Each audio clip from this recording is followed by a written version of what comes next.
My name is Lucy Wilson, and I just turned 67 last month. After 40 years in the same Denver home where I raised my son Nathan and lived with my late husband Tom, I thought I knew what to expect from family gatherings. That was until my daughter-in-law Amanda called with her Christmas bombshell. 15 people. My house, her family, my responsibility. She never expected what happened next.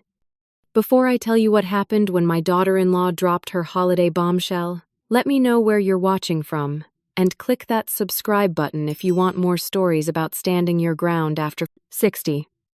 I spent 40 years teaching high school English in Denver before retiring 7 years ago. Those 4 decades in the classroom taught me a lot about human nature, conflict resolution, and the importance of clear boundaries. But nothing prepares you for navigating family dynamics, especially when grief enters the picture. My husband Tom passed away 5 years ago from a sudden heart attack. We had been making plans for traveling during our golden years with a bucket list of destinations pinned to our refrigerator. His death left me adrift for nearly 2 years. The house that once felt like our sanctuary became too quiet, filled with memories that both comforted and haunted me. Nathan is our only child. From the moment he was born, we shared a special bond. He was always a thoughtful boy, the kind who would bring me wildflowers he'd picked on his way home from school. As he grew older, our connection deepened through our shared love of books and history. We could spend hours discussing characters from novels or debating historical events. Tom used to joke that we were twins separated by 30 years. When Nathan moved to Chicago for a job opportunity 8 years ago, it was difficult for me. We went from weekly Sunday dinners to monthly video calls and holiday visits. But I understood. A parent's job is to raise children who can build their own lives even when it means they build them elsewhere. He met Amanda shortly after his move.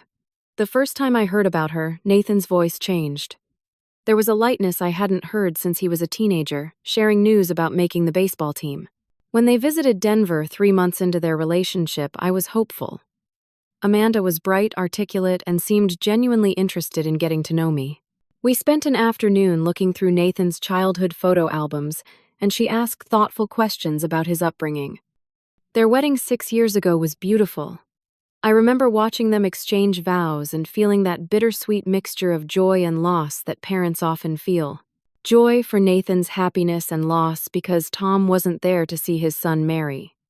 Amanda's family dominated the wedding planning, but I told myself that was natural since her parents were covering most expenses. The subtle shifts in our relationship began after the wedding. Phone calls with Nathan gradually became shorter. When we did speak, Amanda was often on the line too, gently redirecting conversations or answering questions directed at him. Holiday plans became more complicated, usually revolving around her family's expectations. For the first few years, I traveled to Chicago for Christmas or Thanksgiving, staying in their spare bedroom and trying my best to fit into their routines. When I did host them in Denver, it was just the 3 of us with Amanda, frequently commenting on how quiet and empty the house felt compared to her family gatherings. I tried hard to maintain a good relationship with Amanda. I remembered my own mother-in-law's interference in my marriage and was determined not to repeat those patterns. I sent birthday cards with thoughtful gifts, asked about her work as a marketing executive, and always deferred to their preferences for visits. If things felt strained, sometimes I chalked it up to the natural tension between mothers and daughters-in-law. Amanda comes from a large, boisterous family. Her parents had 4 children, and holiday gatherings typically included grandparents, aunts, uncles, and cousins. From what Nathan shared, these gatherings were often chaotic and stressful, with old grievances resurfacing, and her mother becoming overwhelmed by the hosting duties. Amanda's descriptions of these events always ended with, "But that's family, right?" Over time, I noticed Nathan withdrawing more during our interactions. When difficult topics arose, he would look to Amanda before responding, as if seeking permission or guidance. The confident, opinionated young man who left for Chicago was gradually being replaced by someone who seemed hesitant to express his own thoughts. My feelings about Amanda became increasingly complicated. I loved her because Nathan loved her, and there were moments of genuine connection between us. But I also felt a growing frustration with how she seemed to control their relationship with me. I missed the easy conversations with my son and worried that he was losing himself in his marriage. After retirement, I worked hard to build a fulfilling life. I joined a book club that meets weekly at our local library. I volunteer at a literacy program for adults, learning English as a second language. I've made new friends, women my age, who are also navigating this chapter of life without partners. We have movie nights, take day trips to mountain towns, and support each other through health scares and family dramas. In many ways, the past 7 years have been transformative. After decades of structuring my life around teaching schedules and family needs, I was finally learning to prioritize my own desires. I was becoming the woman I might have been if life's responsibilities hadn't shaped my choices. This new sense of self made what happened next all the more challenging. The call came on a Tuesday evening in early November. I was curled up on my couch with a novel and a cup of tea when my phone lit up with Nathan's name. I answered with the warmth I always feel when my son reaches out. "Lucy, it's us," Nathan said, his voice slightly strained. I could hear the familiar background noise that meant I was on speakerphone, and Amanda was there too. "Hi, you two. What a nice surprise. I was just thinking about you earlier today." We exchanged pleasantries for a few minutes. Nathan talked about a project at work, and Amanda mentioned a promotion she was being considered for. The conversation flowed easily until there was a pointed pause. "Mom, we wanted to talk to you about Christmas." Nathan began his voice, taking on that careful tone I'd come to recognize as a prelude to something I might not like. "We have a situation," Amanda cut in her voice, bright and businesslike. "My parents' house is undergoing major renovations after that pipe burst in their basement. The contractor says it won't be finished until mid-January at the earliest."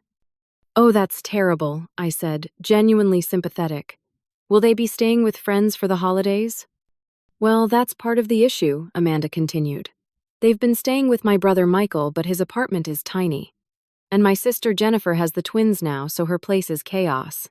My youngest brother is still in that studio apartment." I waited, sensing there was more to this story. "Everyone still wants to be together for Christmas," Amanda said. "It's our tradition. All 15 of us." The moment stretched between us as I tried to process what she was implying. Amanda thought Nathan finally said, his voice hesitant, that maybe we could all come to Denver, to your house. I felt my stomach tighten. All 15 people in my house. "It's just 15 people," Amanda said casually, as if she were suggesting I host a small dinner party. "My parents, my 3 siblings and their partners, the 4 kids, and us. Your house has 4 bedrooms and that finished basement. Plus, Denver is so beautiful at Christmas with the snow. Everyone's excited about it." My mind raced. 15 people meant at least 7 or 8 sleeping areas needed. My house had never accommodated that many overnight guests. And the casual way she presented this plan made it clear she'd already told her family it would happen. "I'd help with the cooking, of course," Amanda added, misinterpreting my silence as concern about meal preparation. "Mom can bring her famous Christmas casserole and Jennifer makes great desserts." "This is quite a surprise," I managed, trying to keep my voice neutral. "When were you thinking of arriving? And for how long?" "We'd come in on the 23rd and stay through the 27th. 4 nights. That's shorter than our usual week-long celebration, but we know space will be tight. 4 nights. 15 people. In my house. With the expectation that I would be the primary host responsible for beds, bathrooms, meals, and entertainment. All presented as a fait accompli, rather than a request. "I'm not sure that will work," I began carefully. "My house isn't really set up for that many people, and That's what family does," Amanda interrupted, her voice taking on an edge I'd heard before when things weren't going her way. "We help each other out. My parents hosted you for Christmas before." They had indeed hosted me for one Christmas 3 years ago in their 5-bedroom house, with 3 bathrooms and a professional cleaning service. I had brought gifts for everyone, taken the family out for an expensive dinner one night, and still felt like an outsider amid their inside jokes and established traditions. "Let me think about this," I said, feeling cornered but unwilling to commit under pressure. "This is a lot to process." Mom Nathan finally spoke up, his voice soft and pleading. It would mean a lot to Amanda. Her family is really stressed about the house situation. I could hear what he wasn't saying. Please don't make this difficult. Please don't make me choose sides. We'll talk more later, I promised, not wanting to say something I'd regret. I need to look at my calendar and think about logistics. After we hung up, I sat in stunned silence. The audacity of the assumption that I would upend my holiday plans to accommodate Amanda's entire extended family left me breathless. They hadn't asked if I had plans.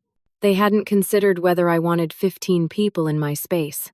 The expectation was clear I would say yes because that's what mothers do. That's what mothers-in-law do. That's what women my age do. We accommodate. We serve. We put others first. As my initial shock faded, anger bubbled up. This wasn't the first time Amanda had made assumptions about my availability or willingness to accommodate her preferences. There was the time she volunteered me to make 20 handcrafted centerpieces for her office party. The casual expectation that I would dog-sit their high-maintenance poodle during their spontaneous weekend getaways. The thinly veiled criticism when I decided to sell Tom's woodworking tools instead of saving them for Nathan's future workshop. I had spent 40 years putting students first. I had been a devoted wife nursing Tom through a difficult bout with pneumonia years before his heart attack claimed him. I had structured my life around Nathan's needs and activities, attending every baseball game and science fair.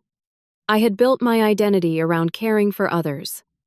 But I was 67 now. The years ahead of me were fewer than those behind. After Tom's death, I had promised myself that this chapter would be different, that I would finally put myself first sometimes, that I would honor my own desires and needs rather than always deferring to others.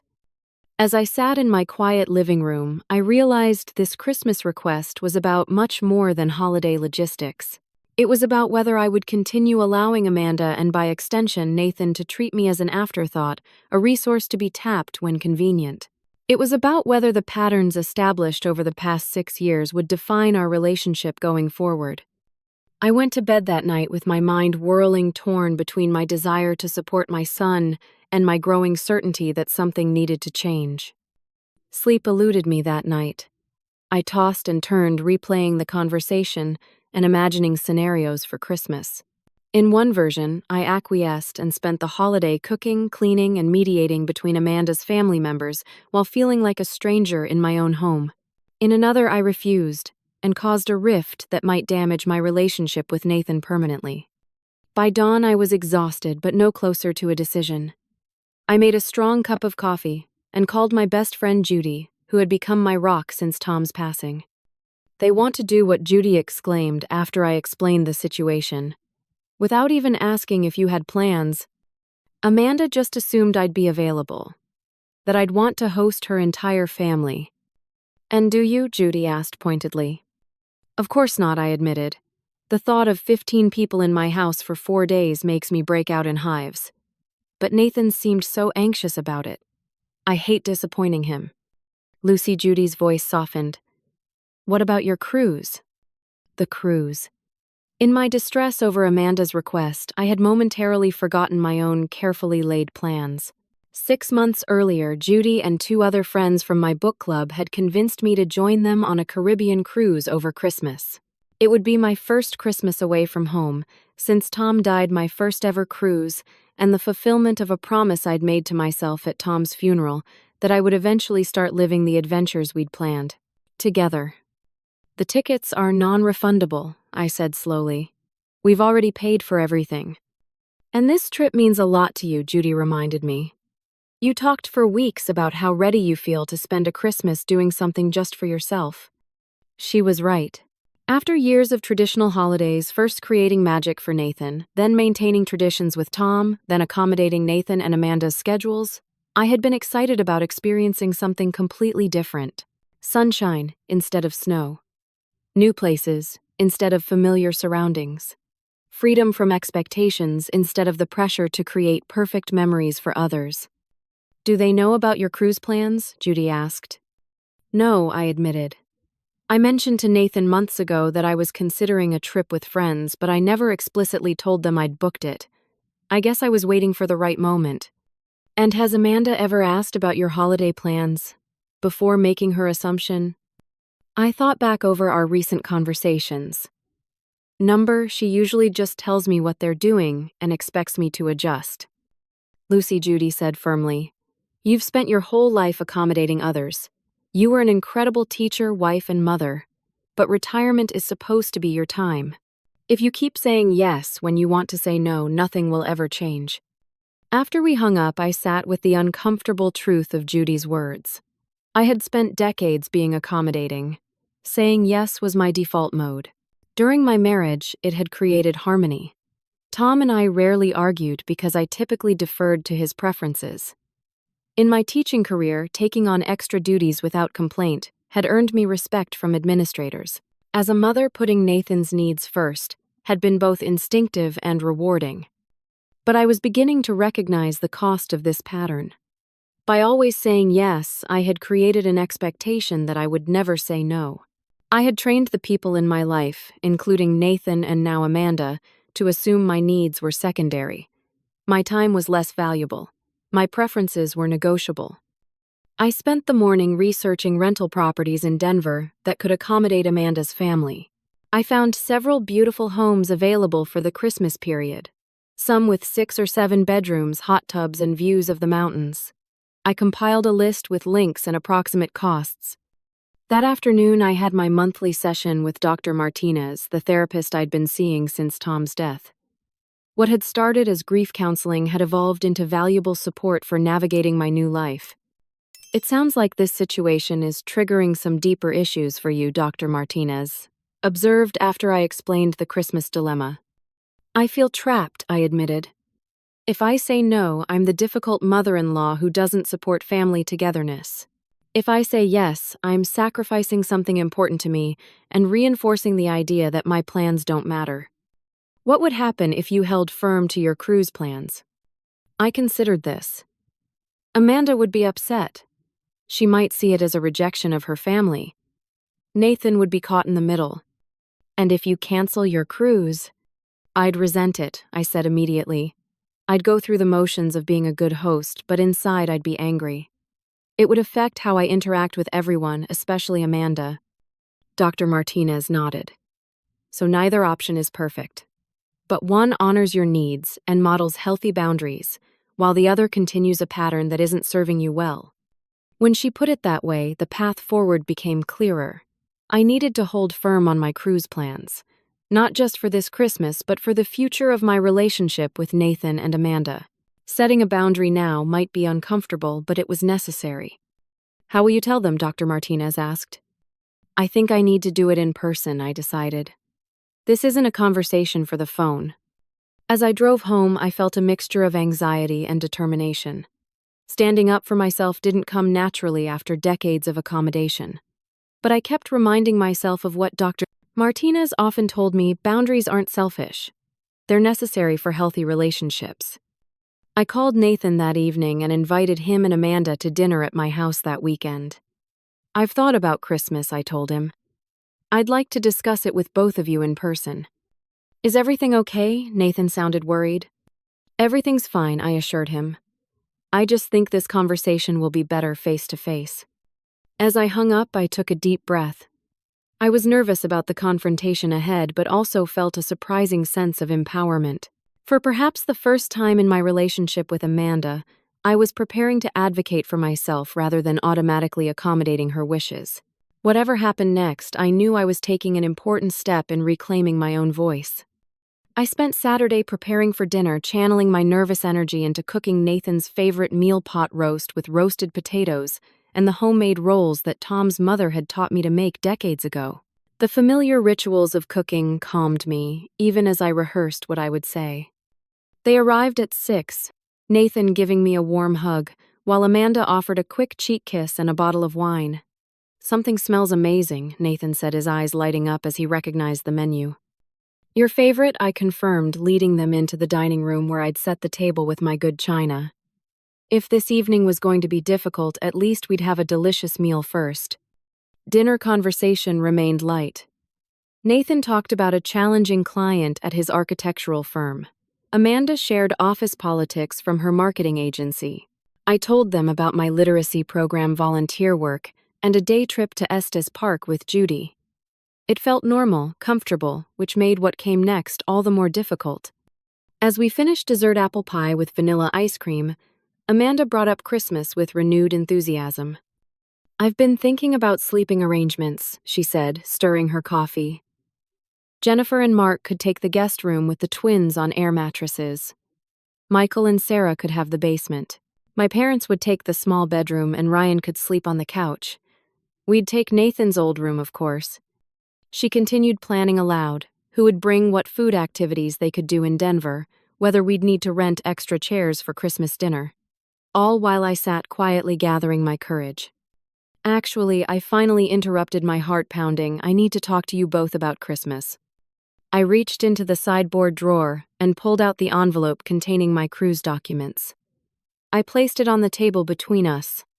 6 months ago, I booked a Caribbean cruise with Judy and 2 other friends. I said, my voice steadier than I expected. "We leave on December 20th and return on December 27th. Amanda stared at the envelope, then at me, her expression moving from confusion to disbelief. "You're going on a cruise?" "During Christmas," her voice rose slightly. "But we just told you about our situation. My parents have nowhere to host everyone." "I understand that's challenging," I said, maintaining eye contact. "But I made these plans months ago.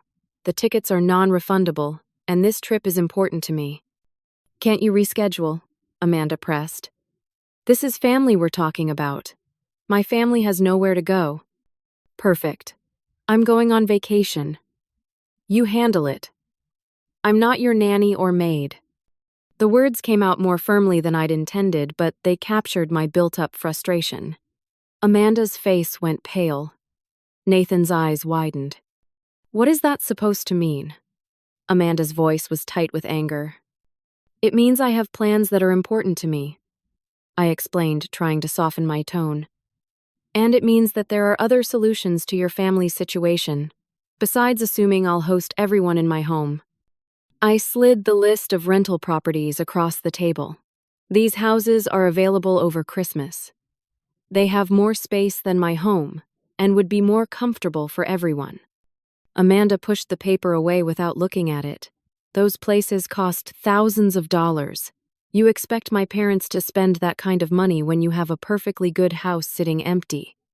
"My house won't be sitting empty," I corrected her. "My neighbor will be checking on it while I'm enjoying my first vacation in years." "I can't believe how selfish you're being," Amanda said, her eyes filling with tears. "After everything my family has done for you." "What exactly has your family done for me, Amanda?" I asked quietly. The question hung in the air between us.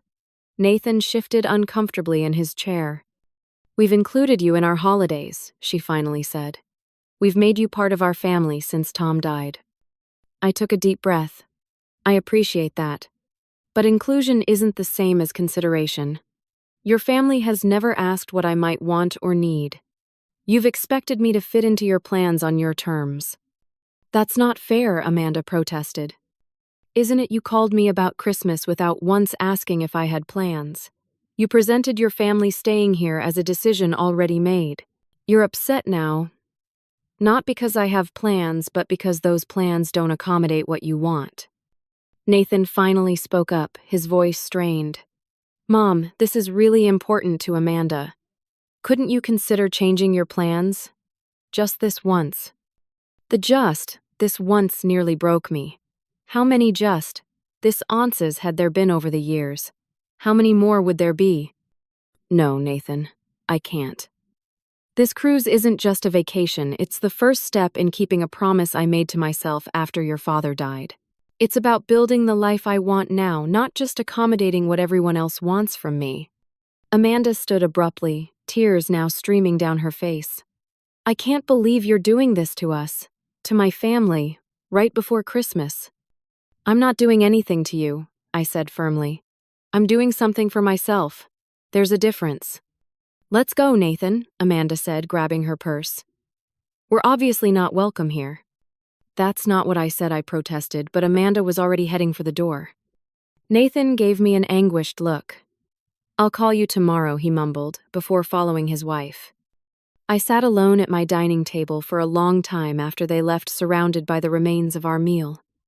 The confrontation had gone both better and worse than I'd anticipated. I hadn't backed down, but I also hadn't managed to make Amanda understand my perspective. And Nathan, my sweet conflict-avoidant son, was clearly torn between his wife's expectations and his mother's unexpected stand. The guilt crept in as I cleaned up washing dishes and storing leftovers. Was I being selfish? Should I have found a way to accommodate Amanda's family despite my plans? Was standing my ground worth the potential damage to my relationship with my only child? But alongside the guilt was something else, a quiet certainty that I had done the right thing. For perhaps the first time in my relationship with Amanda, I had clearly stated my needs and refused to set them aside for her convenience. Whatever happened next, that felt like an important step. My phone rang around 11 that night. Nathan's name appeared on the screen and I answered with trepidation. "Hi, Mom," he sounded tired. "I wanted to check on you." "I'm okay," I assured him. "How are you and Amanda?" "She's still pretty upset," he admitted. "She doesn't understand why you won't change your plans." "I know this is hard for you," I said, wishing I could make it easier. "But Nathan, this isn't just about Christmas.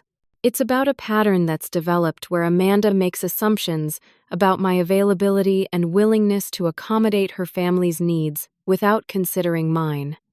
There was a long pause before Nathan responded. "I never thought about it that way." "I know you didn't. And maybe I should have spoken up sooner. But I need you to understand that this cruise is important to me. It's something I've been looking forward to for months." "I do understand that," Nathan said slowly. "And I'm sorry about how things went tonight. Amanda sometimes. She gets fixated on how she thinks things should be." "I know. And I'm not trying to make things difficult between you two. I've found some really nice rental houses that would actually be more comfortable for everyone than squeezing into my place. Could you at least look at them with her?" "I'll try," he promised. "But Mom, what Amanda said about her family having nowhere to go for Christmas, that's real. The renovation on her parents' house is a mess. I understand that. But there are solutions that don't involve me canceling my plans.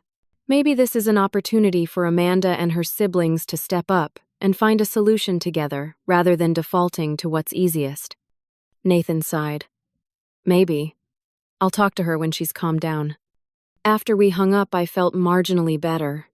At least Nathan seemed to be hearing my perspective, even if Amanda wasn't ready to. I went to bed hoping that, with time, a reasonable solution could be found that respected everyone's needs, including mine. The next week passed in strained silence. Nathan sent a brief text thanking me for dinner but made no mention of our Christmas discussion. My calls went to voicemail. My text messages received one-word replies. I tried to give them space while also checking Amanda's social media for clues about their state of mind. What I found wasn't encouraging. Amanda had posted a vague status about the older generation not understanding family obligations that received sympathetic comments from her mother and sisters. There were photos of her family gatherings with captions emphasizing their close bonds and traditions. Nothing directly mentioned me, but the subtext was clear. I was being positioned as the villain in their holiday drama. 10 days after our dinner, I received a call from a number I didn't recognize. It turned out to be Amanda's mother, Patricia. "Lucy, I hope you don't mind me calling." She began, her voice friendly but with an underlying tension. "Amanda shared what's happening with Christmas, and I thought perhaps we should talk directly." I braced myself. "Of course, Patricia. What's on your mind?" "Well, I understand you have a vacation planned." "That sounds lovely.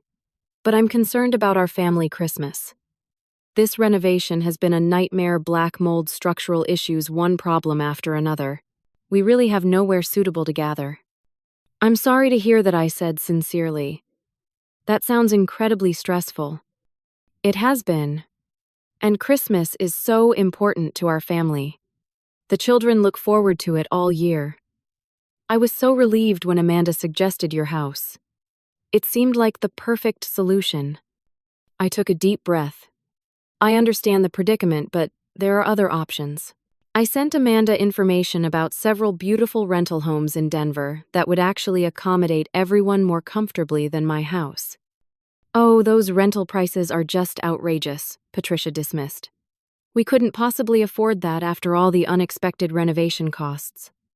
"Perhaps if everyone contributed something, it would be manageable," I suggested. "Or maybe consider a smaller gathering this year. Just immediate family." Patricia's voice cooled noticeably. "Our family doesn't do smaller gatherings, Lucy. Holidays are for being together, all of us. I would think you'd understand that, especially after losing Tom. Isn't family the most important thing?" The implied criticism stung, but I held firm. Family is very important to me. So is keeping commitments I've made to myself and my friends. My cruise has been planned for months, and I'm not in a position to cancel it. The conversation ended shortly after, with Patricia expressing her disappointment in my decision. An hour later, Amanda's sister Jennifer called with a similar appeal, followed by a text from Amanda's brother Michael suggesting I was breaking Amanda's heart over Christmas. The coordinated pressure campaign was both impressive and disheartening. I found myself constantly explaining and defending a decision that shouldn't have required either. No one in Amanda's family seemed to consider that I might have legitimate plans of my own, or that their housing crisis wasn't automatically my problem to solve. 3 days later, I received a lengthy email from Amanda with the subject line "Christmas Compromise." I opened it with trepidation, hoping for a breakthrough, but fearing more manipulation. The email began cordially enough, acknowledging that she had perhaps been hasty in her reaction to my cruise plans. But the compromise she proposed was hardly that I would cancel my cruise, losing my non-refundable payment, host everyone as originally planned, and Amanda would help with the cooking and cleaning to make it easier on me. As a concession, her family would stay only 3 nights instead of 4. I sat with the email for several hours before responding. I wanted to be kind but clear. I explained again that I would not be canceling. My cruise reiterated the rental house options, and even offered to contribute $500 toward the cost of a rental property as a Christmas gift to her parents. I ended by expressing my hope that we could find a solution that worked for everyone without requiring me to abandon my plans. Amanda's response came within minutes. "I guess we know where your priorities lie." The next day, Nathan called. His voice sounded strained, exhausted. "Mom, this is getting out of hand," he said. "Amanda's entire family is upset. Her mom calls her crying every day. The kids are asking if Christmas is canceled. It's affecting our marriage." My heart ached for him. "I'm sorry you're caught in the middle of this, Nathan. I truly am. But I don't understand why the only acceptable solution is for me to cancel my plans. There are alternatives. They can't afford the rentals, Mom, not with the renovation costs. And they don't want to be separated for Christmas. Then perhaps Amanda and her siblings could host in their homes. Split the family up for sleeping but gather for meals and activities. That's a perfectly reasonable solution that doesn't involve me canceling a trip I've been looking forward to for months." Nathan sighed heavily. "You don't understand. In Amanda's family, holidays have always been everyone together under one roof. It's their tradition. And that tradition has always happened at her parents' house," I pointed out. "Circumstances have changed. Traditions sometimes need to adapt." "She's really upset, Mom. She feels like you're rejecting her family, like you don't care." The guilt rose again, but I pushed it down. "I do care, Nathan. But caring doesn't mean I have to sacrifice something important to me because it's convenient for others. I've offered alternatives and even financial help. What I haven't done is cancel my plans, and I'm not going to." After we hung up, I called Judy in tears. "Am I being terrible? Should I just cancel the cruise and host everyone?" "Absolutely not," Judy said firmly. "This isn't really about Christmas or where her family stays. It's about Amanda and her family recognizing that you have a life and plans that matter. If you give in now, you're teaching them that enough pressure will always make you surrender your needs." She was right, but standing firm was becoming increasingly difficult as the pressure mounted. I spent a restless night wondering if the relationship damage was worth the principle at stake. 2 days later, Nathan showed up at my door unannounced. He looked exhausted with dark circles under his eyes and a defeated slump to his shoulders. My heart broke seeing my confident, capable son so worn down. "Can we talk?" he asked, and I ushered him into the living room. "Amanda doesn't know I'm here," he admitted once we were seated. "Things have been tense at home." "I'm sorry to hear that," I said, meaning it. Whatever my issues with Amanda, I never wanted to cause problems in their marriage. "Mom, I need to be honest with you about something," Nathan said, looking down at his hands. "This Christmas situation isn't isolated. Amanda has a pattern of controlling things, making decisions without consulting me, expecting everyone to go along with her plans." I stayed silent, letting him continue. "At first, I didn't mind. She's organized, she knows what she wants, and it was easier to just agree. But lately, it's been harder. I feel like I'm disappearing in my own life." His voice cracked slightly. "Oh, Nathan," I reached for his hand. "I've noticed changes in you, but I didn't want to interfere." "I know, and I appreciate that. But seeing how Amanda and her family have reacted to you setting a simple boundary, it's making me realize some things about our relationship, about how I've been allowing myself to be treated." We talked for nearly 2 hours. Nathan shared examples of Amanda's controlling behavior that went far beyond holiday planning, from dictating his friendships, to criticizing his career choices, to monitoring his spending. Patterns I had glimpsed but never fully understood now came into sharper focus. "I love her," Nathan said, wiping away tears. "But something needs to change. And watching you stand your ground, it's helping me find my own voice." As he prepared to leave, I hugged him tightly. "Whatever happens with Christmas, know that I love you and I'm here for you. Always." "I know, Mom," he smiled sadly. "And I think you should go on your cruise. You deserve it." Nathan's visit strengthened my resolve. This boundary wasn't just about a vacation anymore. It was modeling for my son that it's possible and necessary to advocate for yourself, even when facing intense pressure to conform to others' expectations. The following evening, Amanda texted, "Nathan is coming over tomorrow to talk about Christmas. Just him." "Is 7 okay?" I agreed, wondering what new approach she had planned. Nathan arrived at 7 as planned, but he wasn't alone. Amanda was with him, her expression unreadable as they stood on my doorstep. I hid my surprise and invited them both in, leading them to the living room where I'd prepared coffee and cookies, anticipating a difficult conversation. For several minutes, we sat in awkward silence. Amanda stared at her untouched coffee, while Nathan looked between us anxiously. Finally, Amanda spoke. "Nathan says I need to listen to your perspective," she began, her voice carefully controlled. "That I've been unfair." I chose my words carefully. "I appreciate you coming here tonight, Amanda. I know this situation has been difficult for everyone." "You have no idea," she said, a flash of anger breaking through her composure. "My mother calls me crying every day. My nieces and nephews keep asking where Christmas will be. Everyone's stressed and upset. I understand that, and I'm genuinely sorry your family is in this situation. The house renovation timing is truly unfortunate." "Then why won't you help us?" The question burst from her, raw and emotional. "One simple thing. Cancel your cruise. Let us stay here.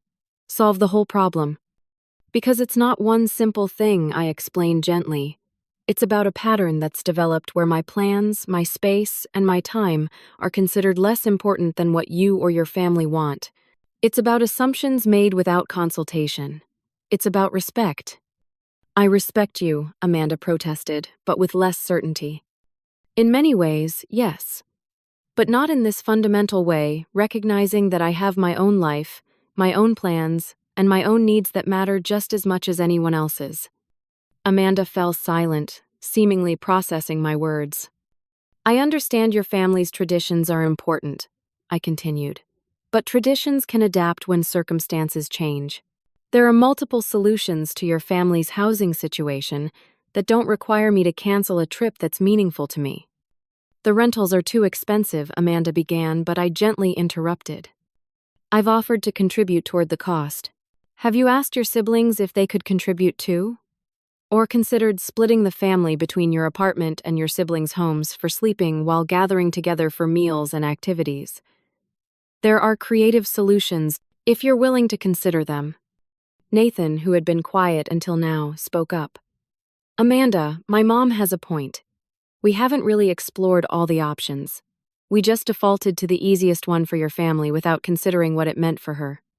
Amanda looked at him with surprise, clearly not expecting him to take my side. Look, I said, softening my tone. I'm not trying to ruin your family's Christmas. I understand how important these traditions are to you. But this cruise is important to me too. It's the first Christmas I've planned something just for myself since your father died, Nathan. It's part of me learning to build a life that isn't defined solely by being someone's wife, mother, or teacher. Something in my words seemed to reach Amanda. She looked at me, really looked at me, perhaps for the first time, seeing me as a person with my own journey rather than just Nathan's mother or a convenient resource. I never thought about it that way, she admitted quietly. About what the cruise might mean to you beyond just a vacation. I know you didn't. And maybe I should have been clearer earlier about my plans and boundaries. We both have room to improve our communication. Amanda was quiet for a long moment, then sighed. My family can be overwhelming. Even for me sometimes. The expectations, the traditions, the drama. I guess I just wanted a solution that would make them happy, and your house seemed perfect. I understand wanting to please your family, I said. But sometimes the healthiest thing we can do is set boundaries even with people we love. The conversation shifted, then becoming more genuine than any we'd had before. Amanda tentatively shared her own struggles with her family's expectations, and the pressure she felt to maintain perfect holiday traditions. I listened with new empathy, beginning to understand the forces that shaped her behavior. My mother always made Christmas perfect for everyone else, Amanda confessed. She'd exhaust herself making sure everyone had the perfect experience, then collapse afterward. I guess I learned from watching her that that's what women in families do, sacrifice for everyone else's happiness. I understand that pattern, I told her. I lived it for many years myself. But at 67, I'm learning that there's another way to love your family, one that doesn't require erasing your own needs. We talked for nearly 3 hours. About family patterns. About expectations. About the pressure women often feel to be the emotional caretakers of everyone around them. About healthier ways to maintain family bonds without sacrificing personal boundaries. By the time Amanda and Nathan prepared to leave, something fundamental had shifted. Amanda looked at the list of rental properties I'd originally provided. This one might actually work, she said, pointing to a 6-bedroom house near the mountains. If everyone contributed something, even a small amount, and maybe we could ask my aunt and uncle to chip in too, since they always join us but never host. That sounds like a great plan, I encouraged. And I'm still happy to contribute $500 toward it as my Christmas gift to your parents. Amanda nodded, then hesitated before speaking again. I'm sorry for how I reacted, for the things I said, and for not considering that you might have your own plans. Thank you, I said, genuinely touched by her apology. That means a lot to me. As they headed to the door, Amanda turned back. Enjoy your cruise, Lucy. You deserve it. Those simple words of validation brought unexpected tears to my eyes. Thank you, Amanda. I hope you and your family have a wonderful Christmas wherever you end up celebrating. After they left, I sat in my living room feeling lighter than I had in weeks. The confrontation I dreaded had turned into a breakthrough, not just about Christmas plans, but about the fundamental nature of my relationship with Amanda, and by extension with Nathan. The next morning, I received a text from Nathan. Thank you for last night. Amanda and I had the best conversation we've had in years on the way home.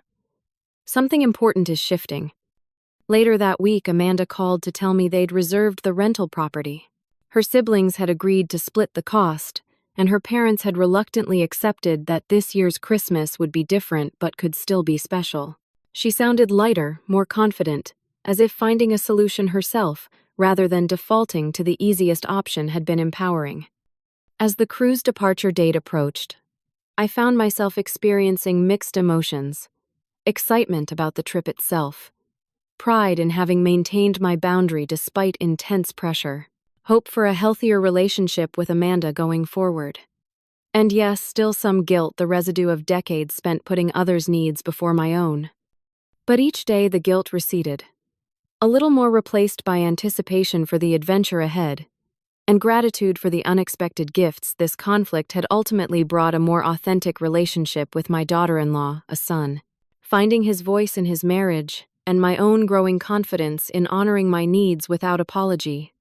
The Caribbean sun felt glorious on my skin as I sat on the ship's deck on Christmas morning, watching the turquoise water stretch to the horizon.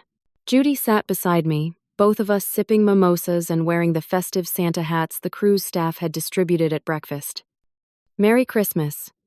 Lucy Judy raised her glass in a toast. How does it feel to be spending the holiday doing exactly what you want? I considered the question. Liberating. A little strange, but mostly wonderful. After a lifetime of creating Christmas magic for others, decorating trees, baking cookies, wrapping gifts, orchestrating perfect meals, there was a strange freedom in this completely different experience. No expectations, no traditions to uphold, just the simple pleasure of each moment as it came. My phone chimed with an incoming FaceTime call. Nathan's name appeared on the screen and I answered eagerly. Merry Christmas. Mom, Nathan, and Amanda appeared, both wearing colorful Christmas sweaters. In the background, I could see a large, beautifully decorated living room filled with people and festive chaos. Merry Christmas to both of you. How's everything going? It's great, Nathan grinned. The rental house is amazing. There's a hot tub on the deck with mountain views, and the kitchen is bigger than our entire apartment. Amanda leaned closer to the screen. Everyone sends their love, Lucy. My parents want to thank you for the gift contribution. It really helped make this possible. She turned the phone to show me the scene. Children opening presents, adults chatting in small groups, a massive Christmas tree glittering in the corner. It looked warm, chaotic, and joyful, exactly what a family Christmas should be. How's the cruise? Nathan asked. Is that the ocean behind you? I'm officially jealous. I laughed and adjusted my phone to show them the view. It's absolutely beautiful. Yesterday we visited Street Thomas, and tomorrow we'll be in Street Martin. I've never seen water so blue. You look happy, Mom, Nathan observed. Really happy. I am, I confirmed. This was exactly what I needed. As we were about to end the call, Amanda asked to speak with me alone for a moment. Nathan handed her the phone and disappeared into the background. I wanted to tell you something, Amanda said, her expression earnest. You were right. About what? All of it. About finding another solution. About not defaulting to what's easiest for my family without considering other perspectives. About setting boundaries. She looked away briefly, then back at the screen. This house has actually worked out better than yours would have. There's more space, the kids have a game room, and honestly, it's been good for me not to be at someone else's home, feeling like I need to be both guest and host. I'm glad it's working out, I said sincerely. It's more than that, Amanda continued. Watching you stand your ground despite all the pressure from my family, from me, it made me think about how I handle things. How I sometimes steamroll over Nathan's feelings, because I'm so focused on what I think should happen. We've been talking a lot about it. About making decisions together. About both of our needs mattering equally. I hadn't expected this level of self-reflection from Amanda. That sounds really healthy. For both of you. And thank you. For not giving in. For showing me a different way to be. She smiled. Enjoy the rest of your cruise. You deserve it. After we hung up, I sat quietly for a long time, letting the sun warm my face and Amanda's words warm my heart. What had begun as a simple boundary around holiday plans had catalyzed something much more significant. A shift in family dynamics that might benefit all of us for years to come. The rest of the cruise was everything I'd hoped for. I swam in crystal clear waters, tried foods I'd never experienced before, danced under the stars with Judy and our friends, and spent peaceful mornings watching the sunrise from my cabin balcony. I thought often of Tom wishing he could share these experiences but also feeling his presence in each new adventure. When I returned home on December 27th, I found a package waiting on my doorstep. Inside was a beautiful photo frame with a note from Amanda. For memories from your cruise. Thank you for teaching me about boundaries. Looking forward to hearing all about your adventure. A week later, Nathan and Amanda came for dinner. The atmosphere was noticeably different, more relaxed, more equal.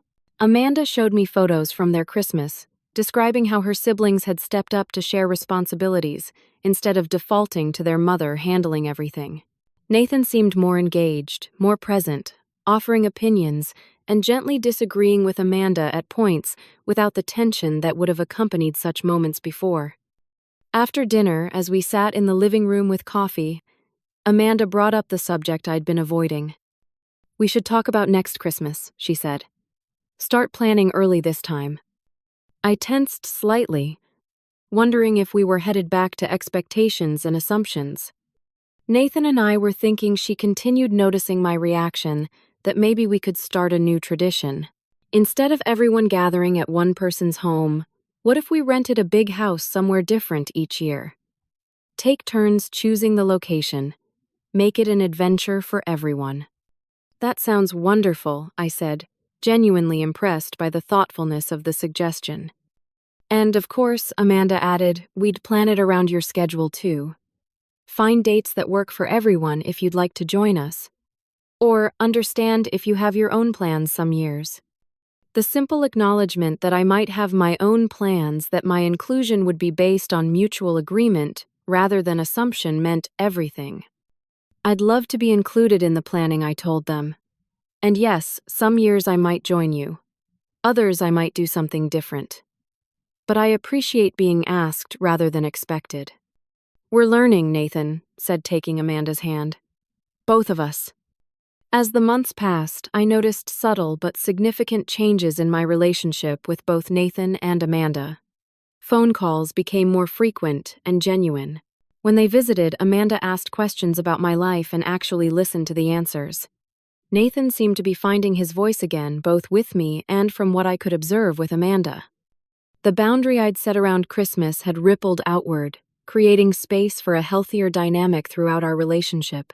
By refusing to automatically accommodate Amanda's expectations, I had inadvertently shown her and Nathan a different way of relating to each other and to me. At 67, I had finally learned that loving someone doesn't mean sacrificing yourself. Sometimes the greatest gift you can give your family is the example of self-respect. The boundaries I set weren't walls to keep people out, but foundations for healthier relationships.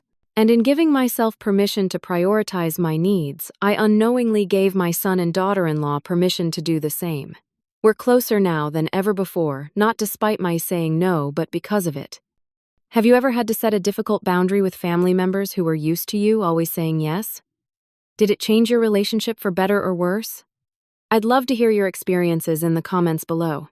And if this story resonated with you, please hit that like button and subscribe to hear more stories about navigating family dynamics and finding your voice after 60. Thank you for listening to my journey.